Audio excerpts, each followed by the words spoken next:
Hello, and in this video, we're going to talk about emulation of a Xbox controller for your mouse and Azeron keypad.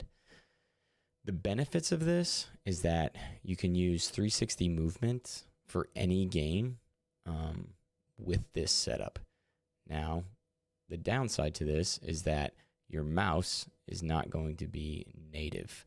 So there's a lot of settings that you need to tweak and fine tune, because what your mouse becomes in this setting is essentially the right joystick of your controller.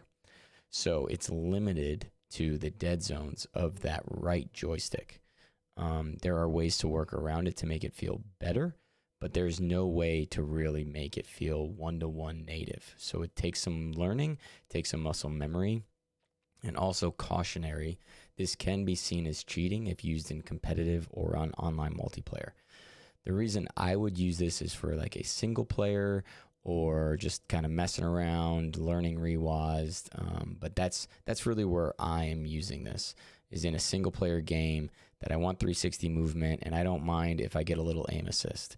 And the reason it's considered cheating to some is that you are getting aim assist with the more accuracy of using a mouse, right? Because you have a larger spanned area to fine tune your aiming, as where with a joystick, you kind of need it because you don't have that fine finesse of movement. So that being said, went over the intro, discussed, what this is. And so now I'm going to kind of go into some of the caveats and how to set that up. So first things first, what you need to do is unmap every key on your mouse. So the way you do that, you'll just click on it, all of the keys, and you'll just unmap. So what unmapping is doing is it's unmapping any native keybind that is on that mouse from its software. So this is a Glorious Model O-. So the Glorious Model O software is being unmapped in reWASD. So then that way it doesn't accidentally hit a native key and then affect your aim by switching over from mouse and keyboard to controller. So you're trying to avoid that in order to not have any jittering or hiccups or pauses in your aim or your gameplay. So I would go through and unmap everything on your mouse before you even start. Also, with your gamepad, you want to ensure that when you're doing your keybinds is that they're all Xbox keybinds. So when you click on it, what you can do is you can untoggle these. And so in that way, only the Xbox toggles are up. So when you have the drop down, you'll only see Xbox toggles. And that is what you want to use for all of your keybinds, or else again, your aim might get jittery because you're accidentally hitting a keyboard key and not a Xbox key because you bound them incorrectly, which will pause your aim and affect your gameplay. So that being said, unmap everything from your mouse. Make sure Xbox is all set on your Azeron. Now, virtual controller settings. So once you unmap everything, you can click up here, which is your virtual control settings. Now, the initial speed and the acceleration does absolutely nothing for your mouse movement. Absolutely nothing. It's only for a digital button, right? So it only affects a digital button. So again, I won't even really go into that, but just know that none of this is going to affect your aim with your mouse. So the gray area is what is not affected by your mouse movement. And the green area is what you're emulating on that joystick, on the right joystick or on the left joystick.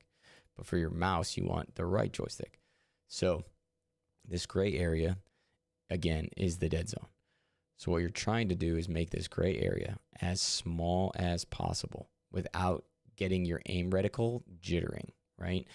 But you want it not too large where when you actually physically move your mouse, the actual aim reticle is not moving. So you're going to fine tune this as much as possible in order to make it as small as you can without it jittering and being responsive. So as soon as you move your mouse, it is reading that movement and it's showing it in game. That is really all you need to do in here, and fine tune that while playing the game you are working with. Close that out. Okay. Now, the advanced mouse settings. So what you're going to do is click here. You're going to have it be right stick and unmap. Okay. Again, I can't say it enough. Unmap all your keys. And on your gamepad, right, for the Azeron, this will be your left stick.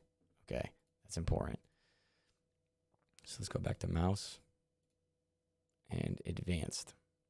All right, so for advanced, how I like to make the responsiveness on this left side, okay, is sharp. I want it to be quick. So the best way to explain this is your x-axis, which is right here, okay, is your physical location of your joystick, right, or the location from dead stop center, right, to your joystick being pegged all the way to the outer edge, okay?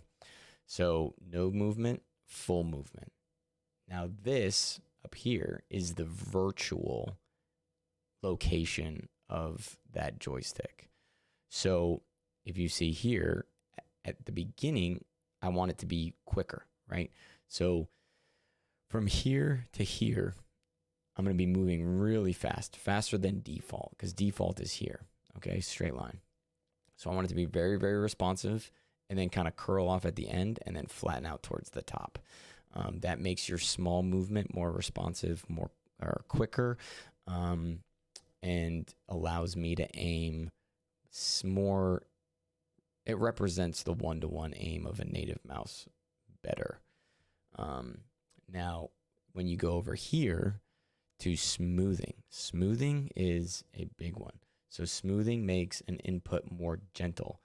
But if it's set too high, the mouse becomes less responsive or floaty. So what'll happen is you'll kind of aim out and it'll just kind of slide out, right? Kind of as if like you have acceleration on, like it just feels like it's kind of doing its own thing. So what I normally do is put smoothing down as low as possible for it to not feel jittery, right? But then also so it doesn't feel floaty. So you kind of have to find that, fine tune that. I usually tend to have smoothing really, really low. Now, noise filter is the amount of input that's needed for your actual aim reticle to move. So if you're moving your physical mouse and the aim reticle is not moving, you need to turn this up, right? I tend to find it like right in this area is a good start, or maybe even halfway is a good start, and just try to make like small movements similar to what my mouse is doing on screen. And then if it's not moving, then move noise filter up. Do it again, small movements. If it's moving, good to go. Maybe fine tune it up a little bit more. Now, what you don't want to do is put it too high and then have it so that it doesn't actually read anything. So you need to really fine tune this. You want it to move, but then if you put it too high again, it won't actually register anything. Moving down to sensitivity, what you need to do is unclick the use same sensitivities for X and Y axis. The reason I don't use the same sensitivity for X and Y axis is that every game is different, and it's very seldomly will the X and Y axis be the exact same in a game. So you'll need to fine tune this, and what I'll normally do is when I'm using the X axis, I will move my aim reticle left and right like so, okay? And then I will move my Y, I'll move my mouse in the Y axis. If it's moving the same distance, then that ratio between X and Y sensitivity is good. Now, if I'm moving left and right, and then all of a sudden I go Y, and it's moving like really small, then I know that I need to turn up my Y sensitivity. So then I'll go back here, turn on my Y sensitivity, and do that until it feels like your mouse, native mouse, right? Or until you feel comfortable with how the Y and X axis feel. It's all based on feeling. It's all based on personal preference. So again, it's a lot of trial and error. But at the end, the more time you put into this, these advanced settings, the more fluid it will feel to you. Now going into mouse zones. So mouse zones, consider this, right, your joystick. So center point is all of your aim movement, right? 0 to, 90, say, okay? That is going to be what all your settings have been for, is all in here. Now, if you want to make a mouse zone, once your mouse breaks this point right here, right, and it brings your joystick all the way to the edge, you can do some very creative things like fast turn. So an instance of fast turn is, right, I would go to key combo. Okay. Now, say when I move my, mouse left or right, and I want to go quickly turn to the left and right, then what you will do is relative deflection. Sorry. Now, let me delete this.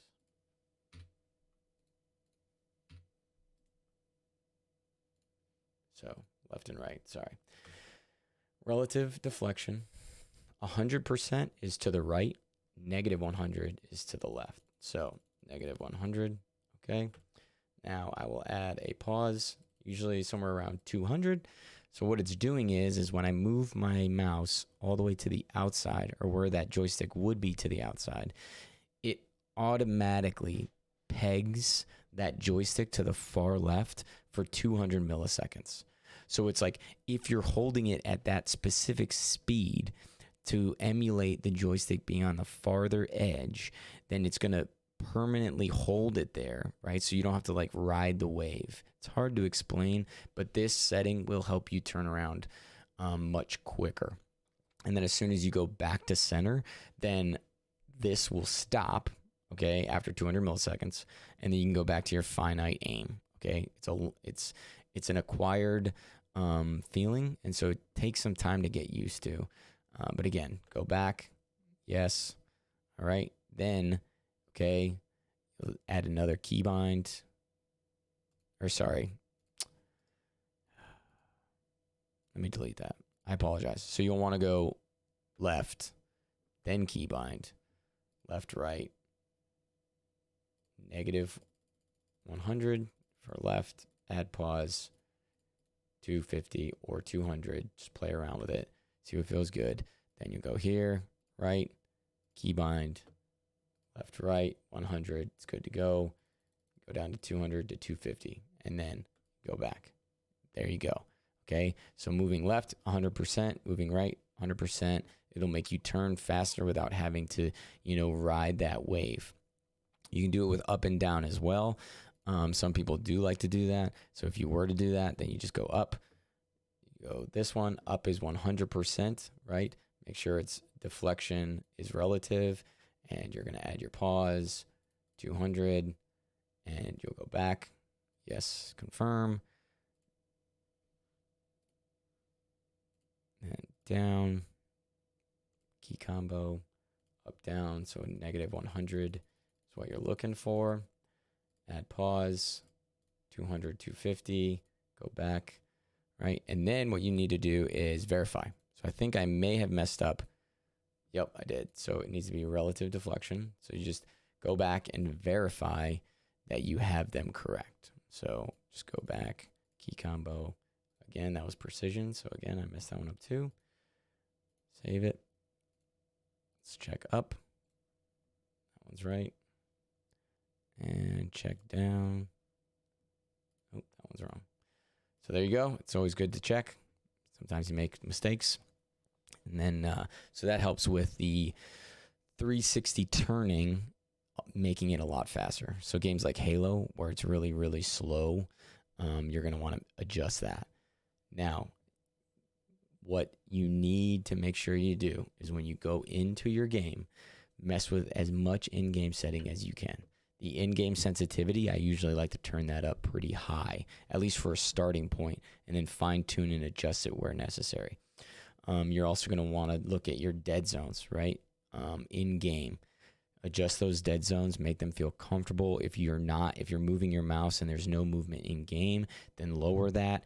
If you have a point where, there's a fast turn and there's a dead zone in-game, to adjust that fast zone where you do quick turns, adjust that to your liking, and also ADS settings. So you want to adjust all of your aim down sight settings in-game to make it feel comfortable. In-game settings are huge. I'm not going to go to a particular game to show you what those settings are, but what you're going to need to do is look for those settings and look for the controller settings, not your mouse settings in-game, because the mouse settings aren't going to do anything for you, because again, this is emulating a controller, not a mouse. So you're going to go into your controller settings and adjust and fine tune those until it feels good for you in game.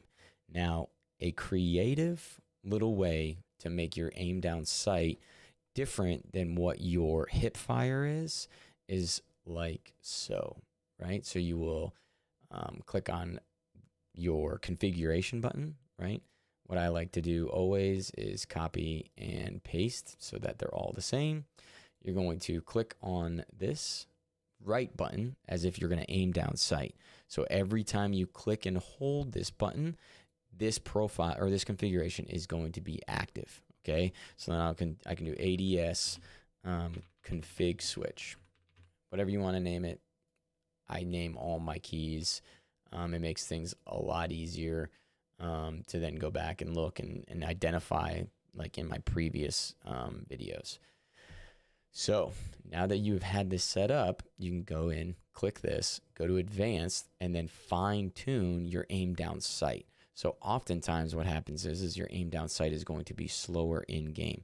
So what you can do is you can crank this up, and what I would do is keep the same ratio. So maybe add, 20,000, right? So then I go here and then add a 2. Boom, so the ratio is the same that I figured out ratio-wise that I liked in hipfire. And then now, every time I click and hold the right mouse button, this profile is going to be active, and I can move it however I need to and have it fine-tuned to my preference, right? There's so many options you can do with this and make it your own. Now, what I would recommend is, because we copied everything, is that you would delete any of the directionals, right? So you want to delete all of these, because what you don't want to do is all of a sudden you're snap aiming towards a enemy or a target, and then that 100% kicks in and it just flies you off the screen. So I would delete those things, because again, you're not going to be turning while you're aiming down sight. So that is a quick rundown of how to emulate your mouse to the right joystick of your controller.